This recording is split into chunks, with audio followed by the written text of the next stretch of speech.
Hello everyone, welcome back to the channel to a new blog. তো আজকে ব্লগটা কোনো ডেইলি ব্লগ নয়, চলে এসেছি আবার বারান্দার ভিডিও নিয়ে। অ্যাকচুয়ালি বারান্দার সেই মেকওভার করা হয়েছিল, সেটা অনেক দিন হয়েছে। তারপরে আবার এদিক ওদিক অনেক গাছ আনা হয়েছে, তো আবার সেই ঘিচিবিচি হয়ে গেছে। তোমাদেরকে বেশ আগেও বলছিলাম যে বারান্দাটা আবার গুছাতে হবে। তো রোজই ভাবি, কিন্তু এটা তো আর একটুখানি কাজ না, অনেকখানি কাজ। কোথায় কী রাখবো না রাখবো, তো সেটাই আর কি। সব গাছ সরিয়ে ঠিক করতে হচ্ছে, কোনটা আগে রাখবো কোনটা পরে রাখবো। সেভাবে গাছগুলোকে সরিয়ে পরিষ্কার করে, আর গাছ রাখলেই তো হয় না, সেটাকে পরিচর্যাও যেমন করতে হয়। তাছাড়া যেখানে গাছ থাকে সেই আশপাশটাও বেশ নোংরাই হয়, তো সেই জায়গাটাও পরিষ্কার করতে হয়। তো সেই জায়গাগুলোও পরিষ্কার করছি, আর তার সাথে সাথে গাছগুলোকেও ডেকোরেট করছি। আর স্ক্রিনের যে বাঁদিকে দেখা যাচ্ছে ঘিচিবিচির যে জানলাটা হয়ে রয়েছে, সেটাকে প্লিজ ইগনোর করো, কারণ এখন আমি জাস্ট গুছাচ্ছি, এগুলো সব ঠিকঠাক করব। মানে বারান্দা, তার বিভিন্ন জায়গা মোছামুছির জন্য যেসব জামাকাপড়গুলো রাখা থাকে, সেগুলো একটা ইয়ের মধ্যেই ছিল, একটা টবের মধ্যেই রাখা ছিল। তো সেটা কিছু কিছু মেলে রাখা হয়েছে, যেগুলো মোছা হয়েছে আর কি, ভিজা ছিল। তো সেগুলো সব সরাবো এক এক করে। তো এক এক করে গাছগুলোকে, মানে কিছু কিছু গাছ সরিয়ে মুছছি, আর তার সাথে সাথে একবারেই আমি গাছগুলোকে প্লেস করে দিচ্ছি। আর এই বড়ো এরিকাটা না প্রথমে নিচে ছিল, তো ভাবলাম এটাকে এখন উপরে রাখি, তো ওটাকে এখন উপরে নিয়ে গেছি। আর বাকি সব গাছগুলোকে কিছুটা আর কি এদিক ওদিক করে রাখছি। বারান্দাটা তো আমার আরও সাজানোর ইচ্ছে ছিল, আরও গাছ দিয়ে, একটা বুদ্ধ মূর্তি আছেও আমার কাছে, কিন্তু জায়গাটা তো ছোটো না, আবার এখানেই জামাকাপড়টা মেলতে হয়, যার জন্য গাছ থাকলে বেশি গাছ থাকলে জামাকাপড় মেলতে গেলে অসুবিধাও যেমন হয়, ঠিক তেমনি গাছেরও অসুবিধা হয়। মানে ওদের উপরে চাপ সৃষ্টি হয় বলতে গেলে, জামা কাপড়ের মানে বাড়িটা লাগে, বা আমরা যখন জামা কাপড় মেলি তখন আমাদের হাতের বাড়িটা লাগে। তো সেটা আমার ঠিক পছন্দ না, গাছের জন্য সেটা ভালো না। তো সেটাই আর কি, যদি বারান্দাটা একটু বড় হতো তাহলে আরও সুন্দর করে সাজানো যেতে পারতো, একটু চেয়ার দিয়ে।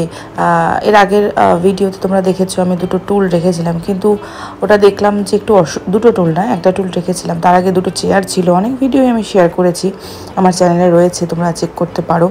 আর তাছাড়া ছোটো ছোটো রিলস, আমি শর্টস তো এই চ্যানেলে আমি আপলোড করি, কিন্তু রিলসও আমি ছোটো ছোটো রিলস, বারান্দা হোক কি ডাইনিং টেবিল হোক, আমি আপলোড করে থাকি আমার ইনস্টাগ্রাম এবং ফেসবুক পেজে। তোমরা অবশ্যই আমার ইনস্টাগ্রাম হ্যান্ডেলটা আর ফেসবুক পেজটাকে ফলো করে নিও।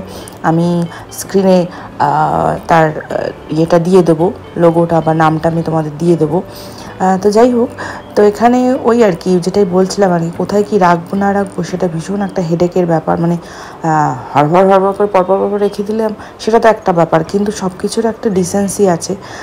মানে সব বড় বড় গাছ একসঙ্গে রাখলে বিচ্ছি লাগে দেখতে, বড় মেজো ছোট এরকম করে রাখলে ভালো লাগে। তো সেই সব মেনটেন করে রাখতে হয়। আর তাছাড়া তার মধ্যে আবার মাঝখানে একটু জায়গাও রাখতে হবে। আমরা মাঝে মাঝে এসে বসি, কি ছেলে মাঝে মাঝে এসে দাঁড়ায়, বা আমি স্কুলে যাচ্ছি, ওর বাবা এখানে দাঁড়িয়ে সি অফ করে, তো সেজন্য একটুখানি স্পেস তো লাগে। তো সব কিছুই ওই বললাম না যে গাছও রাখতে হবে, তার সঙ্গে সঙ্গে ছোটো জায়গার মধ্যে একটু প্লেসও রাখতে হবে, যাতে করে আমরা একটু দাঁড়াতে পারি, একটু বাইরের মনোরম দৃশ্যটা দেখতে পারি। আর এই যে এই ডেকোরেটিভ আইটেমগুলো, এগুলো তো তোমাদের আগেও শেয়ার করেছি, এগুলো ছিলই, কিন্তু যেটা হয় আর কি, ধুলো পড়ে গেছে। তারপরে উপরে আমাদের এসির যে বাইরের আউটলেট মেশিনটা আর কি, আউটটার যে মেশিনটা, সেটাতে তো ওখানে দুটো পাখির বাসা রয়েছে, তো সেই সব নোংরাগুলোও পড়ে। তো পটি ওরা খুব একটা করে না, কিন্তু ওই আর কি ওদের মানে বাসার যে গাছপাছ ছোটো ছোটো ডালগুলো, ওগুলো পড়তে থাকে, তো সেগুলো নোংরা হয়। তো আমার মোটামুটি এগুলো গুছানো হয়েই গেছে। এবার আমি নিচটা আগে পরিষ্কার করে নিচ্ছি। প্রচুর মাটি আর গাছের পাতা পড়েছিল, তো গাছের পাতাগুলো তো আমি ফেলে দিয়েছি, কিন্তু মাটিগুলো ধুলোগুলো ঠিক যাচ্ছে না, তো সেটা কে মুছবে, আমি পুরো জল ঢেলে দিয়েছি, জল ঢেলে ওয়াইপার দিয়ে টেনে দিয়েছি। তারপর ফ্যান তো চালানোই রয়েছে, ও শুকিয়ে যাবে, কোনো অসুবিধা নেই। আর এইগুলো, এই জানলায় যেগুলো রয়েছে সেগুলো একটু পরে সরাচ্ছি, আগে এইটুক করে একটুখানি জিরিয়ে নেব তারপরে।